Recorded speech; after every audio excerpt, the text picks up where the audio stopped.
ওনারা যে ব্যবহার করেন, মমতা বন্দ্যোপাধ্যায়ের বাবা পান্ত যখন করেন তখন ভালো, যোগী আদিত্যনাথকে বলে জি, জেপি নাড্ডাকে বলে জি, আর মমতা বন্দ্যোপাধ্যায়কে বলে বুড়ি, চোর, ফুপু, খালা, তখন এই শব্দগুলো খুব ভালো। মানে তুমি করলে চমৎকার আর আমি করলে বলৎকার। আদালতের জজেরা যারা এই মামলা শুনছিল, এসএসসি মামলা, তারা বিজেপির প্রার্থী আছে আজকে, এবং যারা পরিকল্পিতভাবে বিজেপির কথায় রায় দিচ্ছে। দেখুন, 100 দিনের টাকা যখন বন্ধ ছিল, আমি বলেছিলাম যে হতে পারে যে 10 জন মানুষ, 100 জন মানুষ, 1000 জন লোক, 5000 জন লোক হয়তো দুর্নীতি করেছে। তার জন্য আপনি 60 লাখ মানুষের টাকা বন্ধ করে রাখতে পারেন না। আজকে 25,000 যোগ্য লোকেরও চাকরি কেড়ে নিল আদালত।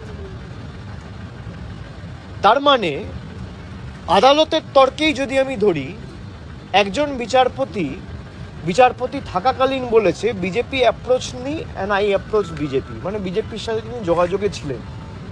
তাহলে সেই বিচারপতি যদি বিজেপিতে যায়, তাহলে ভারতবর্ষ থেকে কলকাতা হাইকোর্টটাকেই তো তুলে দেওয়া উচিত।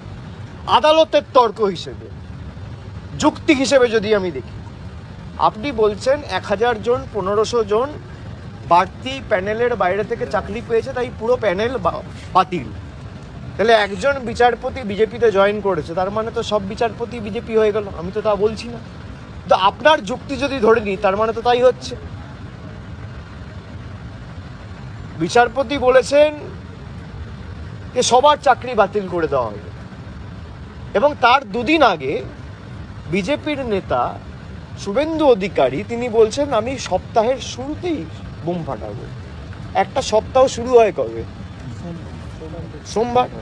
আপনারাই বলছেন সোমবার, রায়টা এলো কবে? সোমবার। এটা কি কাকতালীয়? আমি এইটুকু প্রশ্ন খালি সাধারণ মানুষের কাছে রাখছি। দলগতভাবে তৃণমূল কংগ্রেস সর্বশক্তি প্রয়োগ করে আপনাদের পাশে ছিল, আছে এবং থাকবে। কারোর চাকরি আমরা যেতে দেবো না।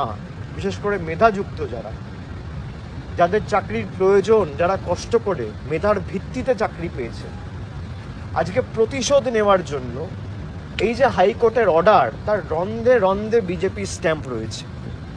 বিজেপি যেভাবে 4 জন দুর্নীতি করলে 100 দিনের টাকা আটকে দেয়, সেইভাবেই একই পথে হেঁটে 4 জন প্যানেলের বাইরে বা কিছু লোক প্যানেলের বাইরে চাকরি পেয়েছে বলে গোটা প্যানেলটা বাতিল করে দিয়েছে। এটা দুর্ভাগ্যজনক, বেদনাদায়ক। এই ভূভারতে আমরা কোথাও দেখিনি। কলকাতা হাইকোর্ট যেভাবে, কলকাতা হাইকোর্টের একাংশ বিজেপির সাথে যোগসাযোগে রয়েছে এবং তাদের কথায় বিচার ব্যবস্থা প্রভাবিত হয়ে রায় দিচ্ছে, কেন শুভেন্দু অধিকারীর বিরুদ্ধে ব্যবস্থা হবে না? যারা বেটিং করে, বলে পরের বলে ছক্কা হবে, তাই হয়। কেউ বলে পরের বলে আউট হবে, তাই হয়। কেউ বলে পরের বলে একটা ইয়র্কার দেবে, তাই হয়। এগুলো হচ্ছে অর্ডার ফিক্সিং, দুর্ভাগ্যজনক। Court fixing. আগে আমরা বেটিং শুনতাম, এখন বেটিংয়ের নতুন মাত্রা অ্যাড করছে কলকাতা হাইকোর্টের একাংশ। বিজেপির লোকেরা বেটিং করছে, আর সেই বেটিংয়ের চক্র, সেই বেটিংয়ের দোসর হিসেবে কাজ করছে কিছু বিচার ব্যবস্থার বিচারকের আসনে থাকা বিচারপতিরা। ছোট্টবেলায় পড়েছিলাম বাবুরাম সাপুরে, কোথা বা যাস বাপুরে, দুটো সাপ রেখে যা, যার চোখ নেই কান নেই, নানা রকম ছোটবেলায় পড়েছি, কত 1, 2তে ভুলেও গেছি হয়তো। আমি এদের বলি বোমা ফাটাবেন, বোমা। কি বোমা? না তো 26,000 টিচারদের চাকরি চলে যাবে। আমিও বলে রাখি, আমরাও লড়ে যাব, লড়াই করব। যাদের কথা বলা হয়েছে চাকরি বাতিল করা হলো, চিন্তা করবেন না, হতাশ হবেন না, কেউ জীবনের ঝুঁকি নেবেন না। আমরা সবাই আপনাদের পাশে আছি এবং যতদূর লড়াই করার আমরা লড়াই করব। একজনকে দেখলেন না বিজেপির হয়ে ভোটে দাঁড়িয়ে গেল, তার অর্ডার ছিল এটা। সুপ্রিম কোর্ট এটাকে একদম স্যাটাসাইড করে দিয়েছিল, দিয়ে বলেছিল নতুন ডিভিশন বেঞ্চ করে আলোচনা হোক। আরে কাকে নিয়ে করবেন নতুন ডিভিশন বেঞ্চ? বিচারের বাণী নীরবে নিভৃতে কাঁদে, কতদিন আগে রবীন্দ্রনাথ ঠাকুর লিখেছিলেন। সবাই, আমি বিচারক নিয়ে বলছি না, রায় নিয়ে আমি বলতে পারি, এটা আমার অধিকার আছে। টোটাল রায়টাকে আমরা চ্যালেঞ্জ করছি। তার কারণ 26,000 ছেলে মেয়ে মানে প্রায় 1.5 লক্ষ 2 লক্ষ পরিবার। বলছে কি না 8 বছর তারা চাকরি করেছে, 4 সপ্তাহের মধ্যে সব টাকা ফেরত দিতে হবে। Is it possible? বলুন, আপনারা যারা এই রায়টা দিচ্ছেন, এই রায়টা সারা জীবন আপনারা যারা চাকরি করেছেন তাদের টাকাটা যদি ফেরত দিতে বলা হয়, পারবেন দিতে?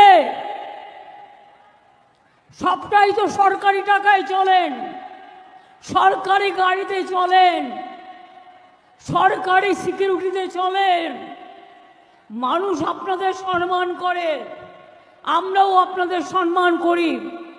মনে রাখবেন, সারা ভারতবর্ষে বেকারের সংখ্যা হু করে বাড়ছে, আর আমরা যাদের চাকরি দিচ্ছি আপনারা আপনাদের আইনের খোঁচায়। এই অর্ডারটা বেআইনি অর্ডার, সেই জন্যেই চ্যালেঞ্জ করে বলছি। অর্ডারটাকে আমি জাজকে বলছি না, অর্ডারটাকে বলছি বেআইনি অর্ডার। আমরা এটা নিয়ে উচ্চ আদালতে যাচ্ছি। চিন্তা করবেন না শিক্ষক শিক্ষিকারা এবং ছাত্রছাত্রীরা, যখন বিপদে পড়বেন আর কেউ না থাকলেও আমি আছি। আর একটা কথা বলি, আরো 10 লক্ষ চাকরি আমার রেডি হয়ে আছে গভর্নমেন্টে। এই একটা হয়েছে, না মন্দির, না মসজিদ, না গুরুদ্বারা, না গির্জা, একটা বিজেপির বিচারালয়।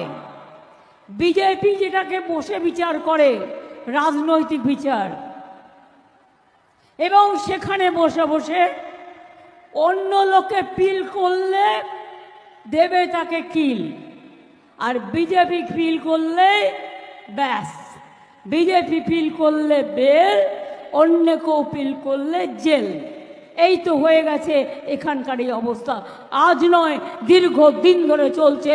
এটা বিচারপতিদের দোষ নয়, এটা কেন্দ্রীয় সরকারের দোষ। তারা বিজেপির লোক দেখে দেখে এখানে বসিয়েছেন, যাতে তারা বিজেপি পার্টি অফিস থেকে যা বলে দেয় সেই ড্রাফটটা তারা করে দেয়। কি করবেন? আমায় সাজা দেবেন? ডিফামেশন করবেন? আমি তৈরি। জেলে পাঠাবেন? আমি তৈরি। কারণ মানুষের কথা বলবার জন্য আমায় যদি শাস্তিও নিতে হয়, আমি মাথা পেতে নেব। কিন্তু তবু মনে রাখবেন, পরিবার যদি বিপদে পড়ে তার পাশ থেকে আমি সরে দাঁড়াবো না। আমাদের রাজ্যের সাধারণ মানুষ আদালত অবমাননা করলে তার যেমন শাস্তি হয়, কিন্তু আমাদের রাজ্যের মুখ্যমন্ত্রী এবং অভিষেক বন্দ্যোপাধ্যায় এরা যদি আদালত অবমাননা করে তাহলে এদের কোনো শাস্তি হয় না। কিন্তু পিসি ভাইপো এর আগেও আদালত অবমাননা করেছে, তবে এবার বিশাল দুর্নীতি ধরা পড়তেই আর নিজেদেরকে ঠিক রাখতে পারছে না, নিজেদের চরম সীমা অতিক্রান্ত করে যাচ্ছে। কি বলছেন নিজেরাই জানেন না। আইনজীবী বিকাশ রঞ্জন ভট্টাচার্য এবং কৌস্তব বাগচি এদের বিরুদ্ধে মামলা করেছে ঠিকই, কিন্তু দেখার বিষয় হলো যে হাইকোর্ট এদের শাস্তি দিতে পারে কি না। এই মুখ্যমন্ত্রী এবং তার ভাইপো যে সম্মানের পদে আছে, অর্থাৎ সাংবিধানিক পদে আছে, তাদেরকে সংবিধানকে মর্যাদা দেওয়া উচিত এবং হাইকোর্ট সুপ্রিম কোর্টকেও মর্যাদা দেওয়া উচিত, কিন্তু এরা প্রতিনিয়তই অবমাননা করে চলেছে। এদের এইরকম মন্তব্য দেখে তো সাধারণ মানুষও হাইকোর্ট অবমাননা করতে ভয় পাবে না। অবসরপ্রাপ্ত বিচারপতি অভিজিৎ গাঙ্গুলি দুর্নীতি ধরে ফেলেছেন বলেই মমতা বন্দ্যোপাধ্যায় এত রাগ তেজ দেখাচ্ছেন ওনার ওপর। তারপর তিনি বিজেপিতে যোগ দিয়েছেন, কিন্তু যদি তিনি টিএমসিতে যোগ দিতেন তাহলে কিন্তু এই রাগ তিনি দেখাতেন না। আসলে এই সরকার এমন হয়ে গেছে যে যত পায় তত চায়, কোনো দিনেই এই চাওয়া শেষ হবে না। তিনি হাইকোর্টের বিচারপতিদের পর্যন্ত অপমান করছেন যে তারা সরকারি গাড়ি চড়ে, সরকারি পরিষেবা নেয়, কিন্তু এই সমস্ত যে বেতন দেওয়া হয় ঠিকই যে জনগণের ট্যাক্সের টাকায়, কিন্তু মমতা ব্যানার্জি তিনি যে মুখ্যমন্ত্রী তারও তো সেই একই, অর্থাৎ জনগণের ট্যাক্সের টাকায় ওনাদেরও তো বেতন হয়। তিনিও তো লোকসভার ভোটের প্রচারে যে পরিমাণ অর্থ খরচা করছেন বা গাড়ি চড়ছেন, এরোপ্লেন হেলিকপ্টারে চড়ছেন, এগুলো তো সাধারণের টাকাতেই আসছে। তিনি নিজেও তো সরকারি পরিষেবা নেন, তাহলে নিজের দিকটা কেন দেখছেন না? মুখ্যমন্ত্রী বলছেন যে আমি সর্বদা এই 26,000 চাকরি প্রার্থীদের পাশে আছি, কিন্তু তিনি কিভাবে এদের পাশে আছেন, যোগ্য না অযোগ্যদের, সেটা তো বলছেন না। মুখ্যমন্ত্রী পরিষ্কার করে বলুন যে আপনি যোগ্য না অযোগ্যদের পাশে আছেন। এই দুজনকে একসাথে মিশিয়ে দিয়ে তারপর বলছেন আমি সকলের পাশে আছি। আসলে এই সরকার ভেবেছিল যে একটা মোটা পরিমাণ টাকা উপার্জন করে বিদেশ চলে যাবে। এ রাজ্যের সাধারণ মানুষদের রসাতলে ডুবিয়ে দিয়ে তিনি অন্য দেশে চলে যাবেন, এটাই ভেবেছিলেন, কেউ ধরতে পারবে না। কিন্তু এই যে বিপুল পরিমাণ দুর্নীতি তা অভিজিৎ গঙ্গোপাধ্যায় প্রমাণ করে দিলেন। এই প্রমাণ করাতেই উনি ভীষণ রেগে গেছেন। এদিকে তিনি জনসভায় বলে বেড়াচ্ছেন যে আমি কারো 1 পয়সা নিই না, নিজের টাকায় পর্যন্ত চাটা কিনে খাই। তাহলে তিনি এত চাকরি বিক্রি করলেন কেন? এত টাকা দিয়ে কেন সাধারণ মানুষদেরকে বিপদে ফেললেন? আর চা কেনার টাকা তো দূরে থাক, আপনি যে পরিমাণ চাকরি বিক্রি করেছেন যে টাকা নিয়ে, তা তো বিশাল অঙ্কের টাকা। আর উনি কত টাকা দামেরই বা চা খান যে ওনাকে এত ঘুষ নিতে হয়েছে? ওনার এত কবিতা লেখার শখ যে উনি ওই কবিতাগুলি কবিতা বিতান বইয়ে সংকলিত করেছেন। এর জন্য তিনি অবশ্য বাংলা একাডেমি পুরস্কারও পেয়েছেন। গোটা রাজ্যে শাসন ব্যবস্থা সামলে তিনি এত কবিতা লেখেন এবং এত পরিমাণ উপার্জন করেন, এরপরেও ওনাকে ঘুষ নিতে হলো চাকরির জন্য। আসলে তিনি জনগণের দ্বারা নির্বাচিত হয়ে মুখ্যমন্ত্রী হয়েছেন ঠিকই, কিন্তু ওনার এখনও অবধি এমন কিছু শখ বা আহ্লাদ আছে যা পূর্ণ হয়নি। এই যেমন ধরুন টলিউডের অভিনেতা অভিনেত্রীদের সঙ্গে বা বলিউডের সলমান খান এদের সাথে ড্যান্স করতে দেখা গেছে। আসলে ওনার বয়সের জন্য তিনি হয়তো করে উঠতে পারছেন না, নয়তো আজ ওনার পরিচিতি হতো যে অভিনেত্রী হিসেবে। এই আকাঙ্ক্ষাটা ওনার মনের মধ্যে সুপ্ত অবস্থায় আছে, যা তিনি প্রকাশ করতে চেয়েছেন। আর নিজের পদমর্যাদাকে কাজে লাগিয়ে তিনি কবিতা বিতান লেখে এই পুরস্কার অর্জন করেছেন। তিনি কবিতা লেখেন, গান করেন এবং গান লিখেনও নাকি। আর তিনি একটি পদমর্যাদার আসনেও রয়েছেন, যার জন্য তিনি এই রাজ্যকে পরিচালনা করছেন। তাহলে আপনারাই বলুন, এত ইনকামও কি তিনি আর পেরে উঠতে পারছেন না? ওনার কি চলছে না? আর উনি যখন সবাই বলছেন যে আমার এত টাকার দরকার নেই, আমার প্রয়োজন নেই, তাহলে দুর্নীতিটা করলেন কেন? 1 কাপ চা খাওয়ার জন্য এত দুর্নীতি? সাধারণ মানুষের ট্যাক্সের টাকায় হেলিকপ্টারে চেপে, গাড়িতে চেপে ভোটের প্রচার করে বেড়াবেন, আর অন্য সমস্ত সরকারি কর্মচারীদের বলবেন যে তারা সরকারের টাকায় নাকি এই পরিষেবা নেয়। কিন্তু আপনিও তো একটি সরকারি পদমর্যাদায় আছেন, তাহলে আপনিও তো এই পরিষেবা নেন। সাধারণের ট্যাক্সের টাকায় উপভোগ করেও আপনি এই রাজ্যটাকে রসাতলে ডুবিয়ে দিলেন। আর সর্বোপরি আমাদের রাজ্যের শিক্ষিতের তুলনায় অশিক্ষিতদের সংখ্যা এত বেশি যে এনাকেই ভোট দেওয়া হয়। তারা ভাবে যে তারা আর এই 1000 টাকা লক্ষ্মী ভাণ্ডার এবং বৃদ্ধ ভাতা হয়তো আর পাবে না। এই যারা অশিক্ষিত তারা তো জানেই যে আমরা হয়তো চাকরিও পাবো না, এবং যারা বিদ্যা তারা ভাববে যে আমাদের চাকরির কোনো প্রয়োজন নেই, আমাদের মূল দরকার হলো এই টাকা, তাহলে তো এরা ভোট দেবে। কিন্তু এদের সংখ্যাটাই আসলে বেশি, যার জন্য এরকম হয়। আর যারা শিক্ষিত তারা চাইবে যে অন্যরা শিখে যাচ্ছে, শেখাবো না, এইভাবেই উন্নয়ন দমিয়ে রাখা হয়। কিন্তু এই অশিক্ষিতদের পাশে যদি শিক্ষিতরা হিংসা না করে বা তাদের পাশে তাদেরকে শিক্ষা দীক্ষা দিয়ে তাদের সমর্থন করতো, তাহলে কিন্তু এই ভোট এই সরকার পেত না। সমাজের বেশিরভাগ মানুষই হলো অশিক্ষিত এবং বেকার, যার জন্য এই ভোটটা এদেরকে দেওয়া হয়। এর জন্যই এতগুলো চাকরি বাতিল হলো। শিক্ষিত বেকাররা হয়তো এনাকে ভোট দেবে না, কিন্তু যে সমস্ত অশিক্ষিত বেকাররা রয়েছে তারাই তো প্রলোভনে পা দিয়ে এনাকে ভোট দিয়ে জিতিয়ে দেবে। যে পরিমাণ শিক্ষিত লোক আছে তার তুলনায় অশিক্ষিত লোকের সংখ্যা প্রচুর পরিমাণে রয়েছে। এই জন্যই মুখ্যমন্ত্রী বুঝেই গেছেন যে শিক্ষিতের তুলনায় অশিক্ষিত বেশি আছে, এই জন্য তিনি তাদেরকে প্রলোভন দেখিয়ে ভোট নেবার চেষ্টা করছেন। সন্দেশখালী গ্রামের দিকে তাকিয়ে দেখলেই বোঝা যায় যে সেখানে গ্রামের মানুষেরা কেমন। তাহলে বুঝতেই পারছেন যে ওনাদের কাছ থেকে ভোট আদায় করা তেমন কোনো ব্যাপার নয়। এইভাবেই তিনি ভেবেছিলেন যে গোটা রাজ্যটাকে অশিক্ষিত পরিণত করবেন এবং ওনাকে অন্ধভাবে বিশ্বাস করে ভোট দেওয়া হবে। এর জন্যই তিনি প্রথমেই শিক্ষা ব্যবস্থাকে ধ্বংস করতে চেয়েছেন। চাকরি তো না হয় সাধারণ মানুষের যাচ্ছে, কিন্তু সবথেকে বড় মাথা এদেরকে আগে শাস্তি দেওয়া প্রয়োজন। এদের এই দুর্নীতি সাহসের জন্যই এই সাধারণ মানুষদেরকে ভোগ করতে হচ্ছে। রাজ্যের মুখ্যমন্ত্রী বলছেন যে তিনি সাজা নেবার জন্য তৈরি আছেন, তাহলে তিনি কেন স্থগিতাদেশের জন্য সুপ্রিম কোর্টে ছুটছেন? নির্লজ্জের মতো কেন তিনি শাহজাহানকে প্রশ্রয় দিয়েছেন? সন্দেশখালীর ঘটনা প্রসঙ্গে কেন তিনি মুখ খুলেননি?